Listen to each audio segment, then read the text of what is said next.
Hello சொந்தங்களே, அஸ்ஸலாமு அலைக்கும். எல்லாம் எப்படி இருக்கீங்க? வாங்க நம்ம ஃபேன்சி கிச்சனில் உருளைக்கிழங்கு மசாலா பூரி சூப்பராக ஹோட்டல் டேஸ்ட்டில் செய்வோம் வாங்க. அப்படின்னு பூரிக்கு தேவையான மாவு எடுத்துக்குவோம். 1/4 கிலோ கோதுமை மாவு எடுத்துக்குவேன். 1/4 கிலோ அளவு மைதா மாவு எடுத்துக்கலாம்.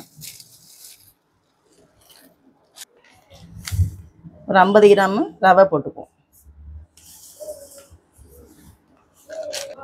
தேவையான அளவு உப்பு போட்டுக்கலாம். கொஞ்சமாக 2 ஸ்பூன் எண்ணெய் ஊற்றிக்கலாம். சப்பாத்தி மாவு மாதிரி நல்லா பிணைஞ்சு வச்சுக்கலாம். இதுக்கு நான் சீனி போடலை, மாவு இலகிடணும். பூரிக்கு மாவு டைட்டாக தான் இருக்கணும், கெட்டியாக. அதனால் சீனி போடாமல் தான் பிணைகிறேன்.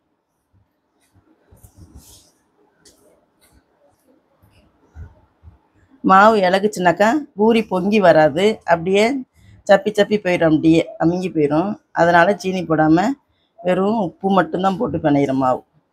சோடா மாவும் இதுக்கு தேவையில்லை.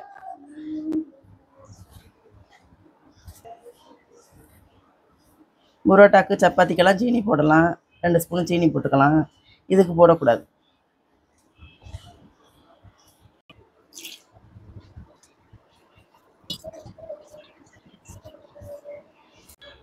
இப்போ இந்த கிழங்கு மசாலாக்கு, பூரி கிழங்கு மசாலாக்கு நம்ம அடுப்பத்தை வச்சு சட்டியை வச்சுக்குவோம். கொஞ்சம் எண்ணெய் ஊற்றிக்கலாம். கடுகு உளுந்து 1 ஸ்பூன் போட்டுக்கலாம். சோம்பு 1/2 ஸ்பூன் போட்டுக்கலாம். 2 ஸ்பூனு கடலைப்பருப்பு போட்டுக்கலாம். 1 ஸ்பூன் பெருங்காயத்தூள் போட்டுக்கலாம். வெங்காயத்தை, பெரிய வெங்காயத்தை அரைச்சி வச்சுருக்கோம், அதை போட்டுக்குவோம்.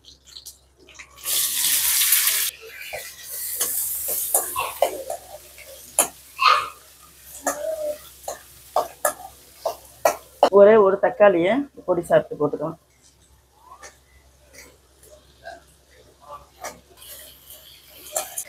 ரெண்டு பச்சை மிளகாய் கீரி வச்சுருக்கோம், 2 வரமிளகாய் குத்தி வச்சுருக்கோம், கொஞ்சம் மல்லித்தலை, கொஞ்சம் கருவேப்பிலை எல்லாத்தையும் போட்டுக்கலாம்.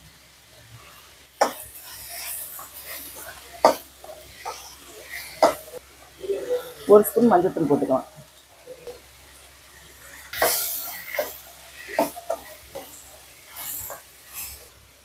அரை ஸ்பூன் இஞ்சி பூண்டு பேஸ்ட் போட்டுக்கலாம்.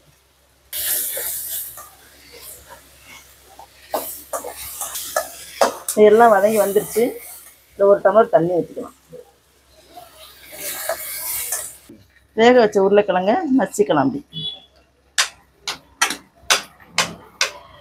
ரொம்ப நைஸாக மசிச்சுக்க வேணாம், 1-2 அப்படி நசிச்சுக்கலாம். இப்போ மசிச்சு வச்ச உருளைக்கிழங்க இதில் போட்டுக்கலாம். 1/2 கிலோ கிழங்கு, 1/2 கிலோ வெங்காயம், ரெண்டும் சரிசமமாக எடுத்துருக்கோம். எல்லாத்தையும் ஒன்றா வேணுங்கிற தண்ணி ஊற்றிக்கலாம். ரொம்ப தண்ணியாக இருக்க வேணாம், கொஞ்சம் கெட்டியாக.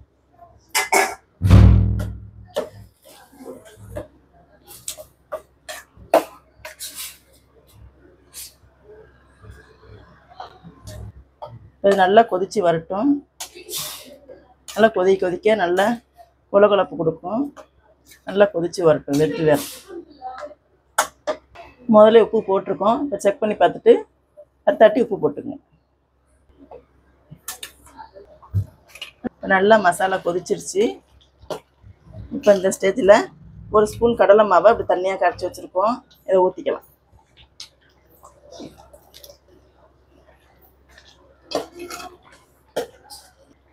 கடலை மாவு ஊற்றுறது நல்லா கொலகொலப்பு கொடுக்கும், நல்லா டேஸ்ட்டாக இருக்கும், ஹோட்டல் ஸ்டைலில் இருக்கும் மசாலா. பாருங்கள், கடலை மாவு ஊற்றுனோடனே எப்படி கெட்டி ஆயிடுச்சு பாருங்கள். அவ்வளோதான், மசாலா ரெடி ஆகிடுச்சு. நம்ம பூரி போட்டுக்குவோம். அடுப்பில் கடாயை வச்சு எண்ணெய் ஊற்றிக்கலாம் பூரி பொரிக்க.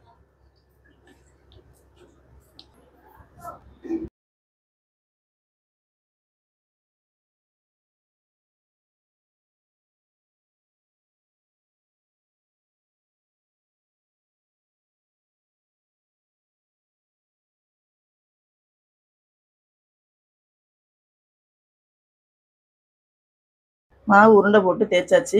இப்போ நம்ம பூரி போட்டு எடுத்துக்கலாம்.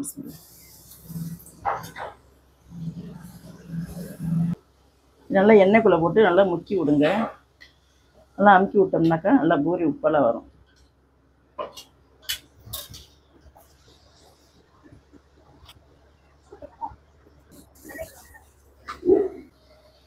இன்றைக்கி எங்கள் வீட்டில் காலை டிஃபன்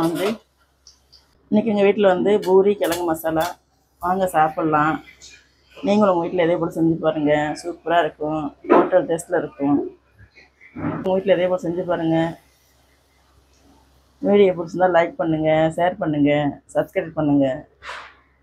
கமெண்டில் எப்படி இருக்குன்னு சொல்லுங்கள். இதே போல் எல்லா பூரியும் போட்டு பொரிச்சு எடுத்துக்கலாம். சிம்பிளான வேலை தான். மாவு நீங்கள் வந்து 2 மாவும் சரி சமமாக போட்டுக்குங்க. கொஞ்சம் ரவை கலந்துக்குங்க. ரவை கலந்தால் தான் பூரி வந்து இப்படி உப்பலாக வரும். வெறும் மாவு மட்டும் போடாதீங்க, உப்பி வராது.